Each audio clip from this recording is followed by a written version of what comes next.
Okay, everybody, then welcome everyone to our very first event with Connecting St. Gallen. I am Zsófia Hidvégi, the president of EVK College, and I am very proud to announce that we have been forming a partnership in these past few weeks around academic partnerships and maybe some projects afterwards. As a wonderful start, our opening event is an Oxford debate. So if I'm informed correctly, our agenda for today will be a short introduction from both sides. I will start it by sharing my screen and presenting you some information of our college. Then we will go on to the debate part, the arguments part, and then you will have the possibility to ask questions from the debate teams. And if we have time, I really hope that we will have some time for that. We will have a short networking session to get to know each other, to chat informally, and discover some more common points. So our name in English is EVK College for Advanced Studies, and we are a leading Hungarian non-profit educational institution, which is built on business education, supplementary courses besides university. So college is a little bit more than a 50-year-old institution in Hungary, which is built on the values of academic proficiency and social sensitiveness. It's a very close community, and we have quite a few in Hungary. Throughout these years, we have developed 6 main fundamentals that make an educational institution a college. The first one is autonomy, which means it is only formed by students. The governance is formed by students, and everybody who is a part of college has to be a student. There is no upper authority to lead the institution. The second one is high quality academics and professional projects. We need to provide courses in any related fields our membership is interested of, and we also conduct professional projects such as business projects with the leading company, consulting companies, financial companies in Hungary, and also pro bono projects. The third one is sensitivity and openness to social matters, which includes debating on the most pressing issues of societies and taking part in projects that will help develop social capital and to tackle some of the recent challenges we experience. The fourth one is university accreditation. Everybody in our college is a university student, and there has to be some kind of a parental institution that we are linked to. The fifth criteria is a whole of residence. So we live together in a student residence, which makes it really easy to form community and to get to know each other both personally and professionally. And the last element is the personalized development.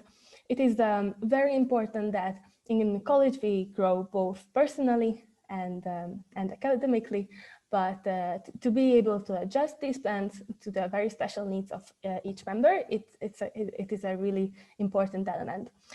So our college was established in 1990 in September. So this year we are celebrating, this school year actually, we are celebrating the 30th year of our establishment with organizational development projects, opening up the new possibilities such as forming international partnerships with you guys. Our parental university is Corvinus University in Budapest. All of us come from an academic and business background. To summarize all of it, EVK is a business-oriented college, and the main role of our institution is to provide advanced education, preparing the students to be able to take a leading role in business and provide some relevant and innovative insights besides the university curriculum. There are 62 active members in this semester.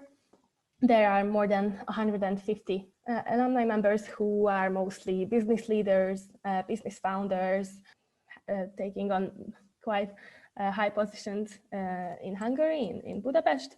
And another important number is we organized more than 250 academic and professional programs, some of it in Hungarian and some of it in English. The proportion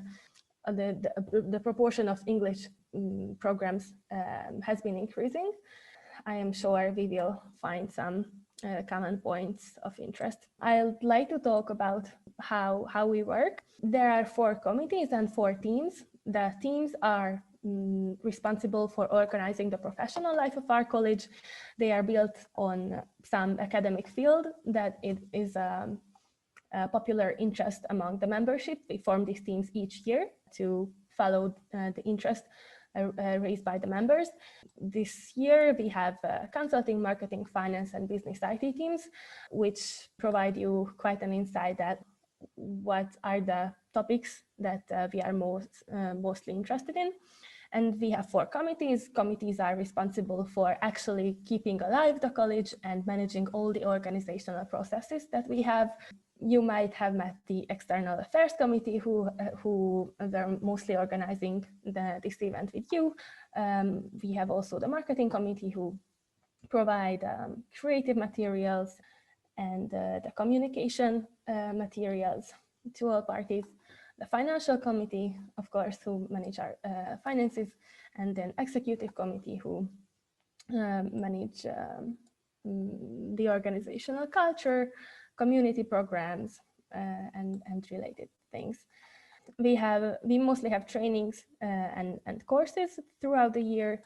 This semester we have introductory courses for the 2 younger classes in the college, which is built on mostly soft skills and sales. Also, we have a WordPress course this semester, a sustainable development course, and an economic psychology course. But of course, we provide more possibilities, for example, living together if there is not a Corona, a mentor program, and of course, the senior network, which will open up to you as well. We are really happy to be in this partnership with you and to try this new online international debating format. We are looking forward to that part. I'd like to share a couple of points for connection, which is mostly LinkedIn because it's bilingual and it's also in English. The Facebook pages, if you would like to send us a message, then you can reach us there. We will come up with an English website soon, and of course, there is an email if you find anything interesting for you. So thank you for your attention, and I'd like to pass the word to you, Connecting St. Gallen, for their introduction. Thank you very much.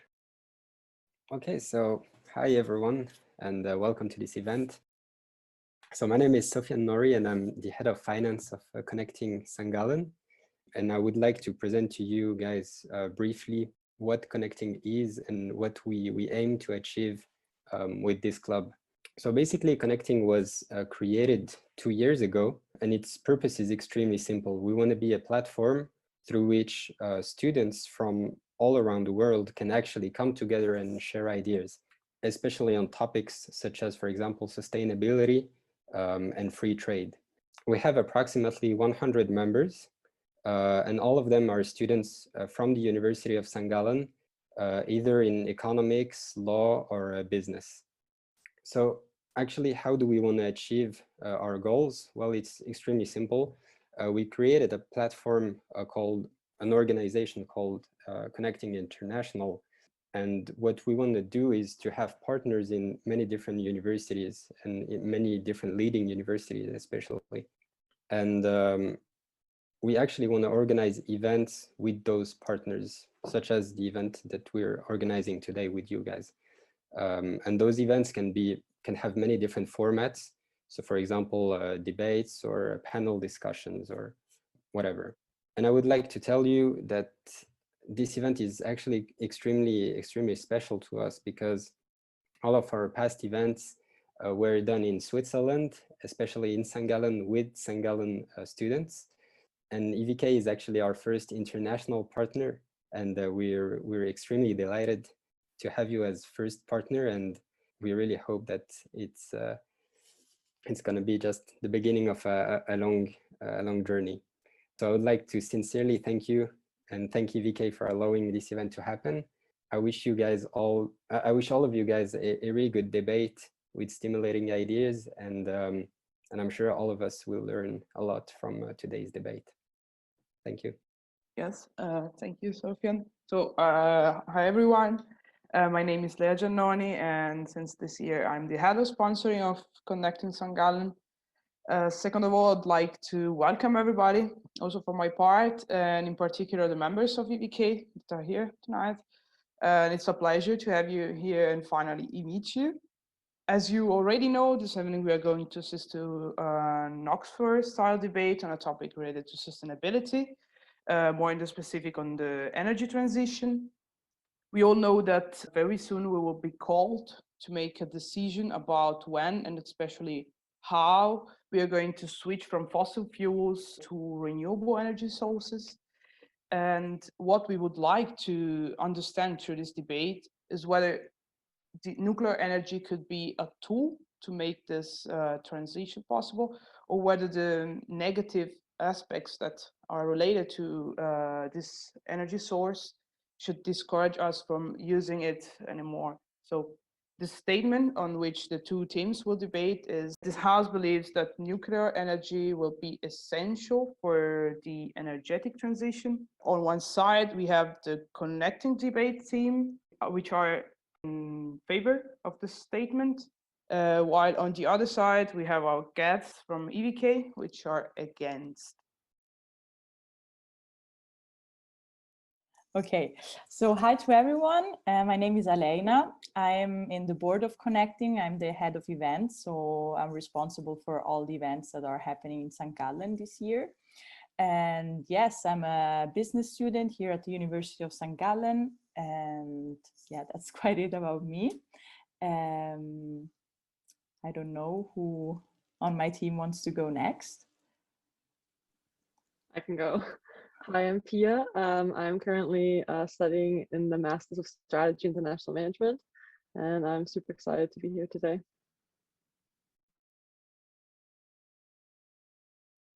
Good afternoon, everybody. My name is Lorenzo. I'm a simple member of Connecting. I'm not in the board. I'm studying international affairs at the University of St. Gallen, and I'm very excited as well about the debate. Hi guys, I'm Abigail. I also study international affairs. I really look forward to this debate.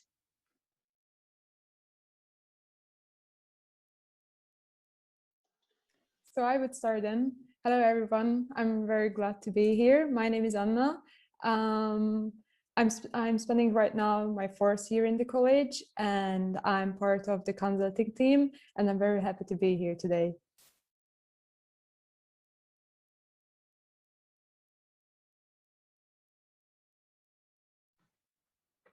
I think I can follow up on right quickly. Hi, my name is Barnabas, or Barney in short, and I'm a 2nd year business and management student of Corvinus University, and I'm also very delighted to be here. Hello, my name is Gary, or just call me Gary. I'm a 3rd year student at Corvinus University of Budapest, and I'm studying international management.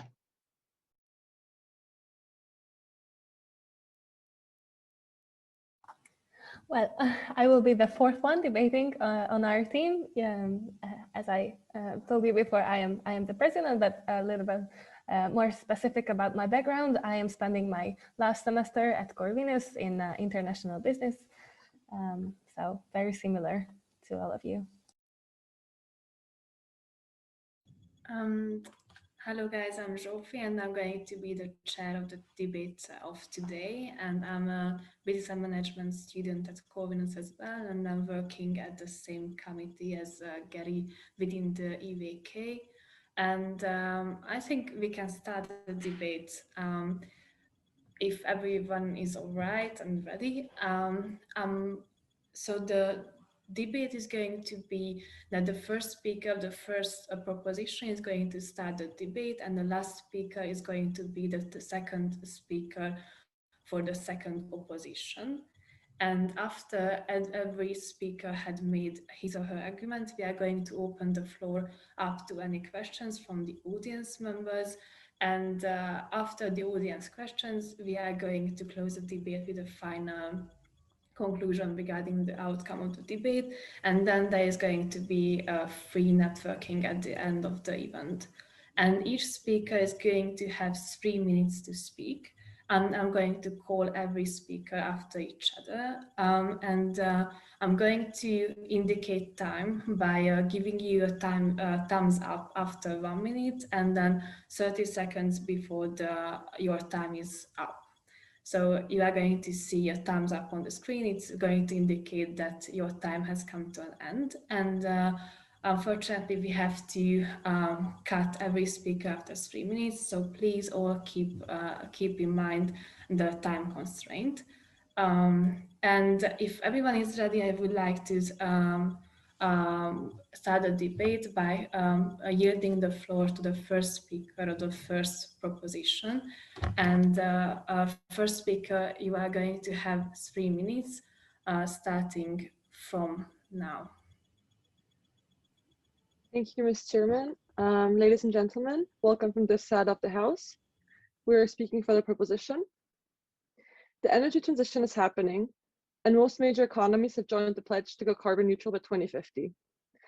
Renewable energies are not yet scalable, as they're highly unreliable and fall victim to production peak and down cycles, which means they cannot handle variations in demand.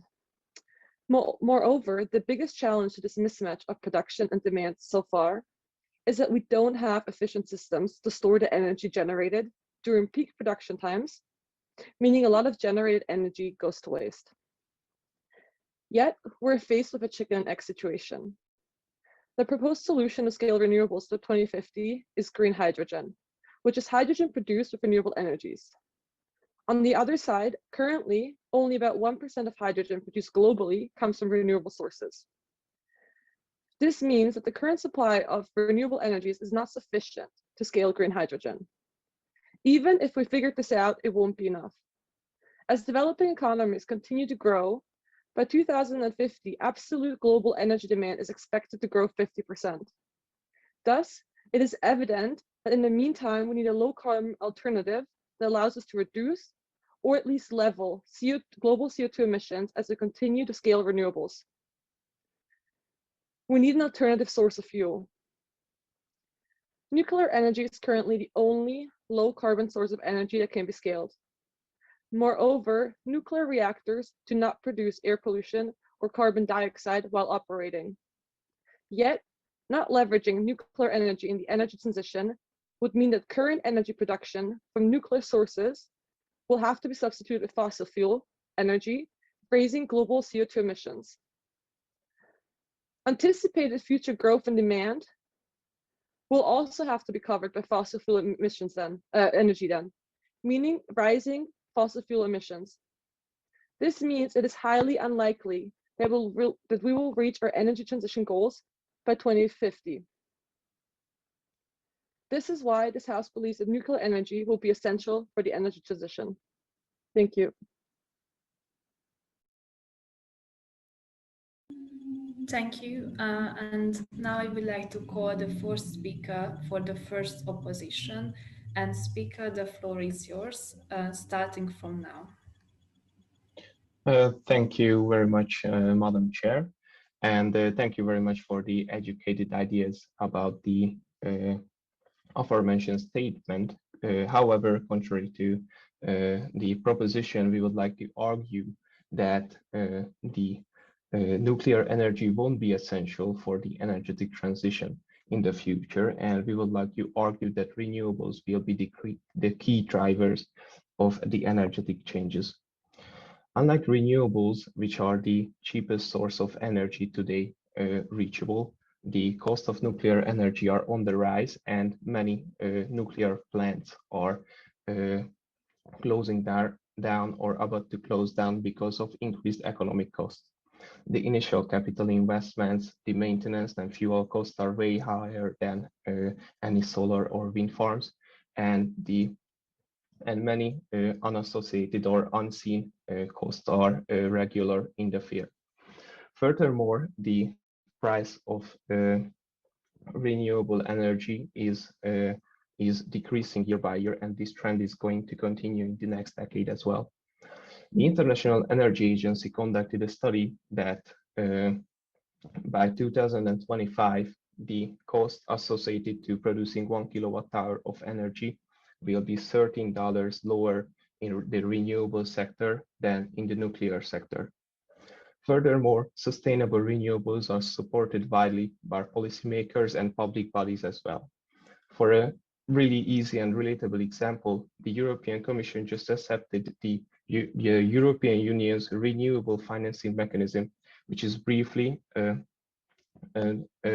notion that helps member countries to modernize their energy grid by decreasing direct and indirect costs of renewable energies.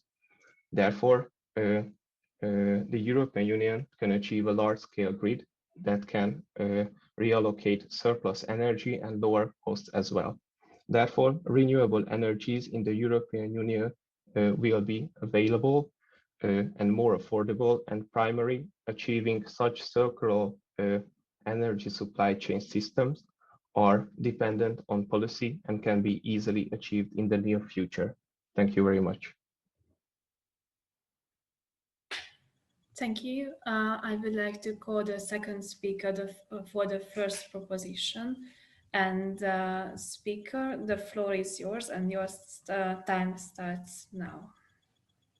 Ladies and gentlemen, dear fellow speakers, we believe that nuclear energy is essential for energetic transition. Before we further elaborate on our points, I would like to respond to the points mentioned by the first speaker of the opposition. So first of all, there is cost to invest in the new nuclear plants. However, they already exist, and you just said that they are being shut down, which is not economic at all. Also, the reason why they are being shut down is not for the economic costs, but more that the public pressure is put on the politicians to shut those down. Also, you mentioned that we should focus on renewable energies mainly to back the transition, which is clearly not possible, and we are not able to do it because we have to back it either with fossil fuels or we have to back it with nuclear energy, as our first speaker already mentioned.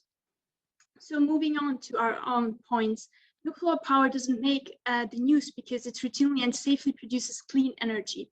There are two main disasters that many still refer to: Chernobyl, which was the result of a flawed reactor design that was operated with not properly trained personnel.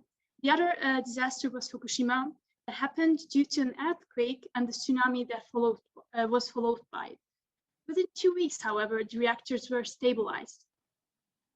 The main problem is that the old technology was not sufficient or good enough, and also there is a lack of funding.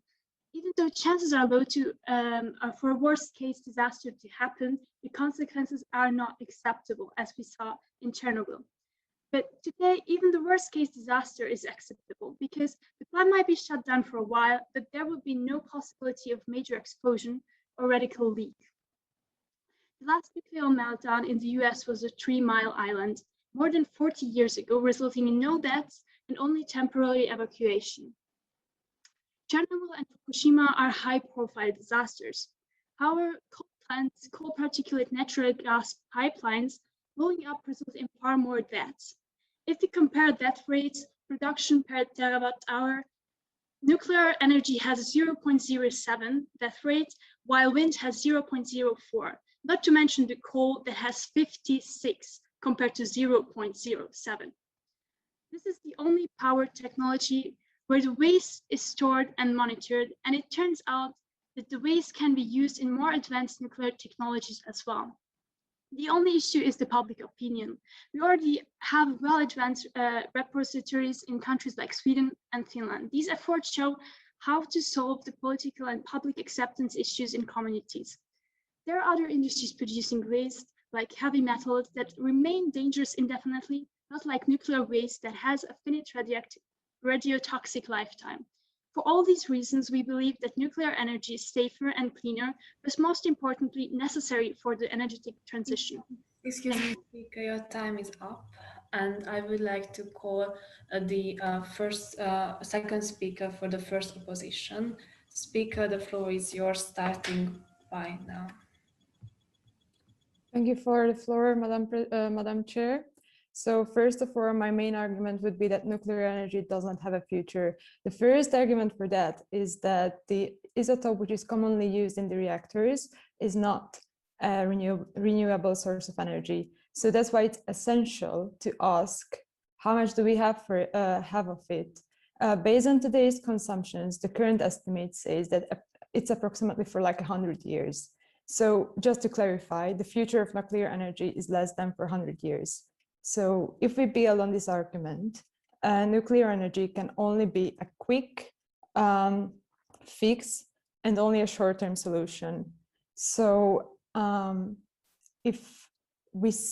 we believe that it's not essential in the transition using nuclear energy, but maintaining the status quo, which is again against the purpose. And by purpose, I do not mean only the circular energy solutions, but any kind of long-term energy solutions in any form.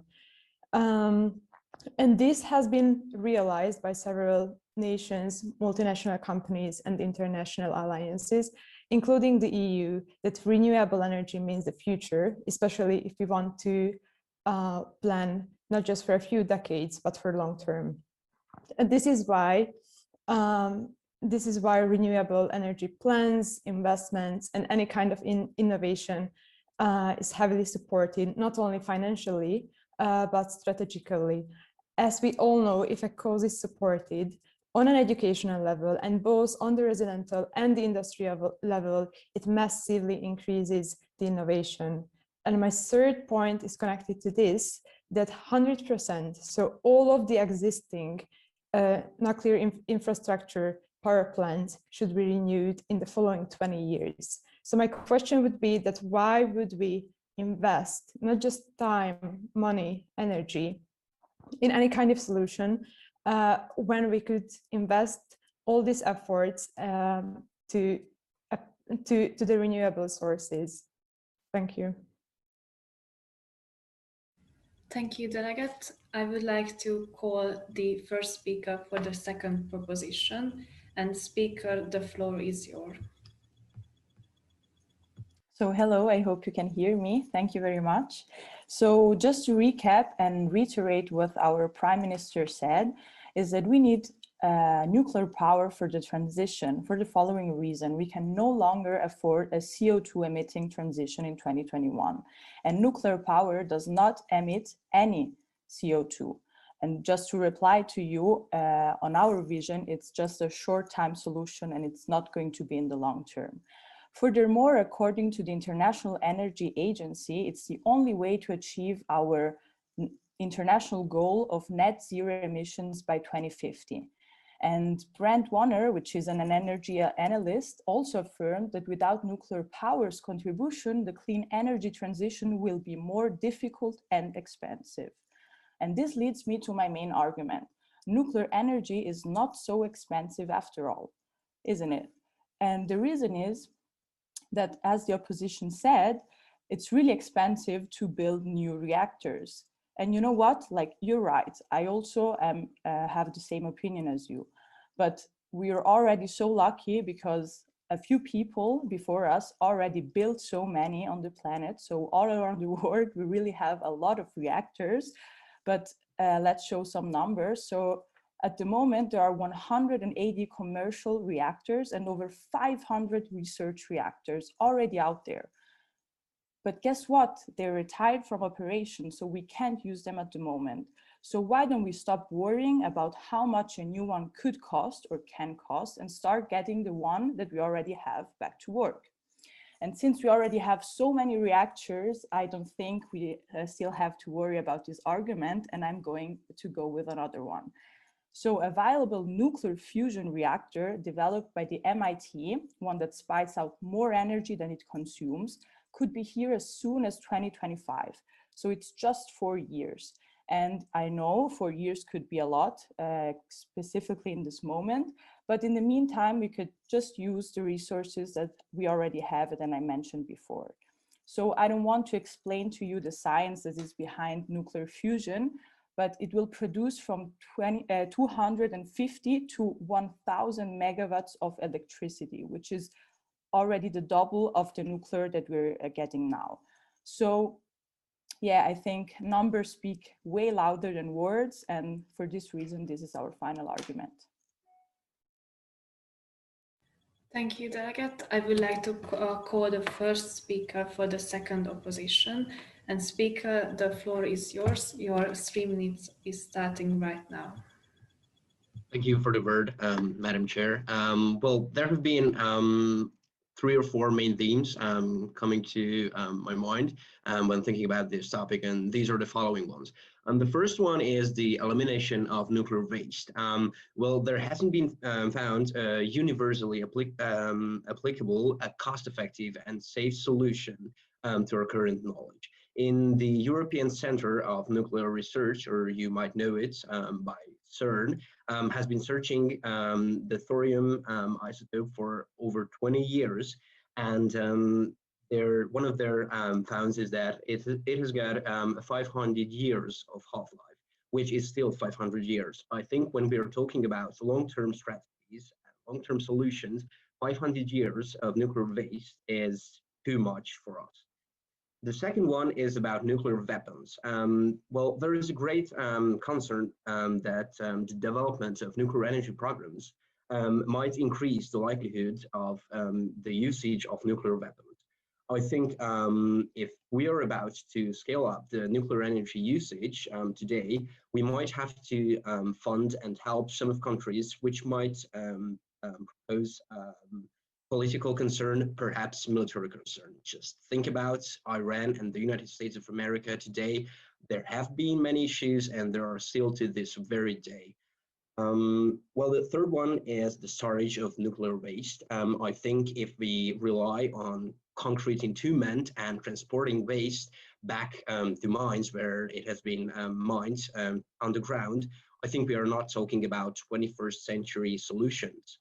The last one is energy, the words energy need of electricity. Only 10% is given by nuclear energy in the words electricity needs today. And I think when we are counting about or thinking about energy needs, there are certain surges in the different times of the day. So we might have to scale up the atomic energy use in order to support these energy surges. Think about afternoons, think about nights, perhaps if there have been a huge energy surge. For example, perhaps now my laptop might switch off and I couldn't participate in this debate. Thank you for the word, Madam Chair. Thank you, Delegate. I would like to call the second speaker for the second proposition. And speaker, the floor is yours. Your time starts right now. Thank you very much, Madam Chair, honourable members of the opposition, esteemed members of both clubs.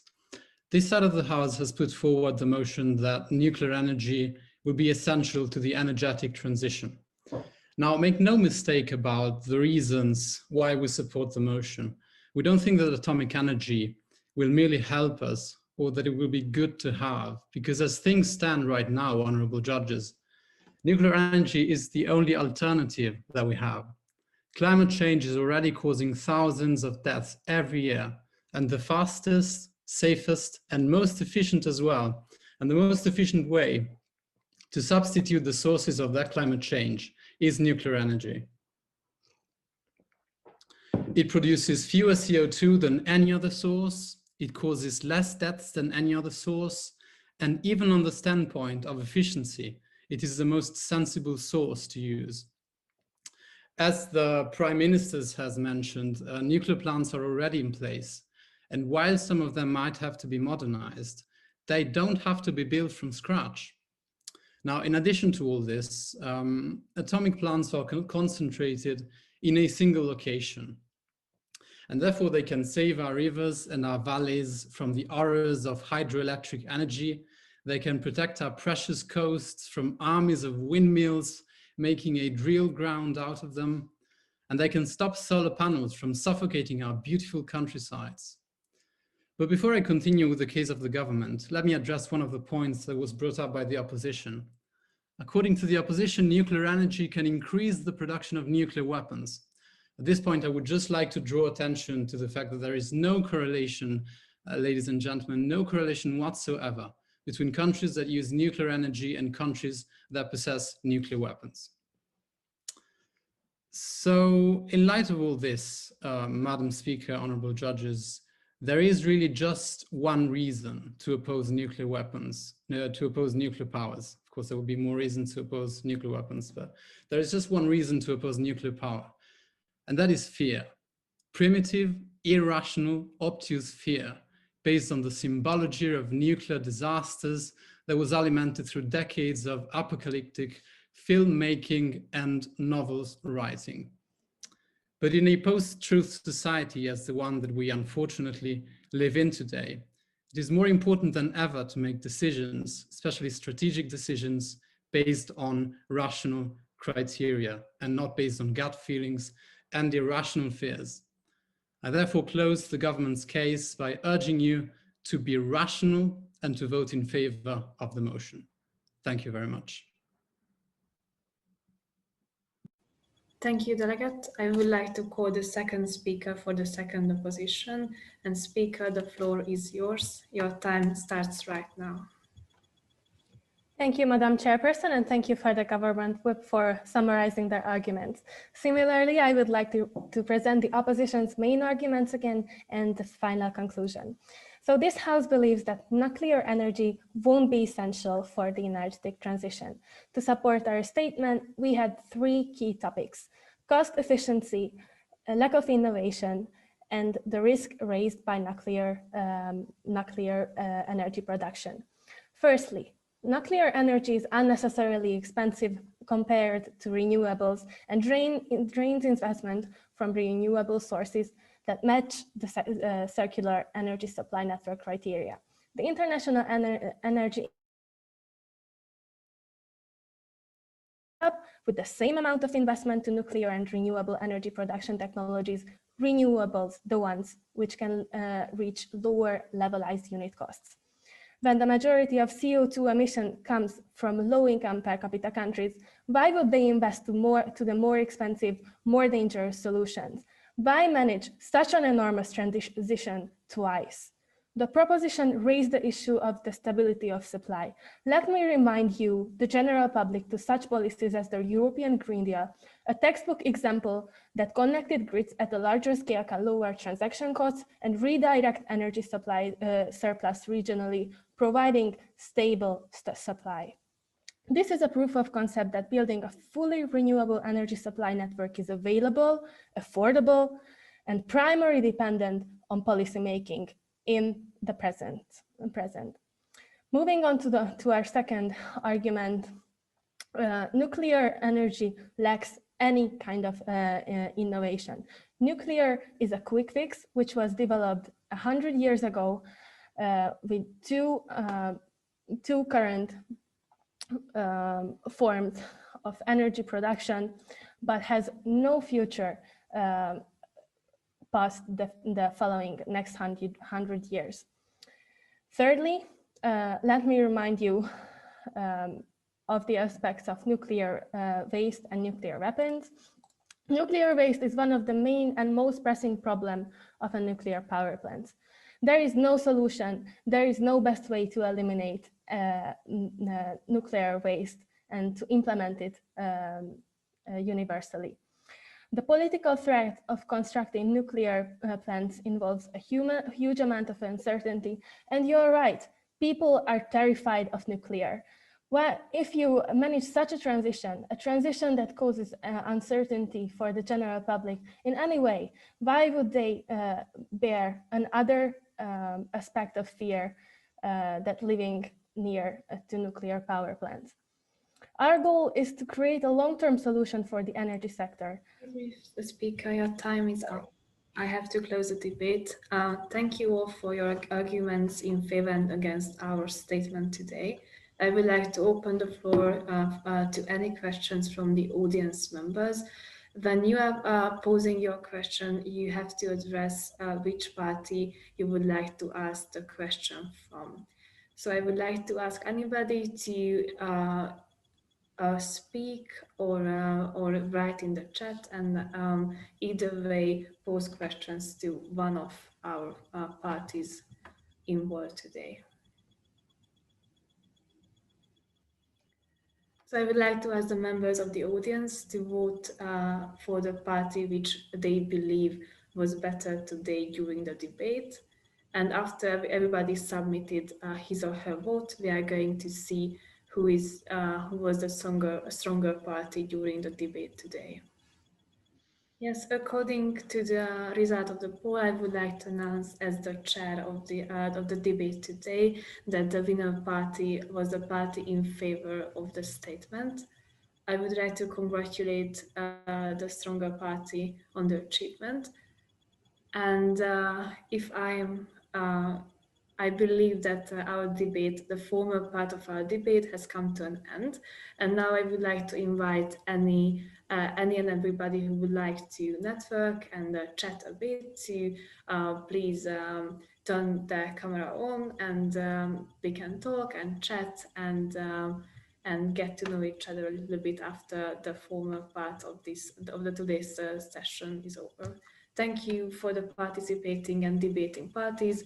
We heard outstanding arguments, and I would like to thank for the audience as well for participating in the poll and making a final decision. That's fine. Enjoy. Oh. Bye. Okay. Bye, goodbye. Have a nice evening. Thank Bye. you. Thank you very much. Thank you very much.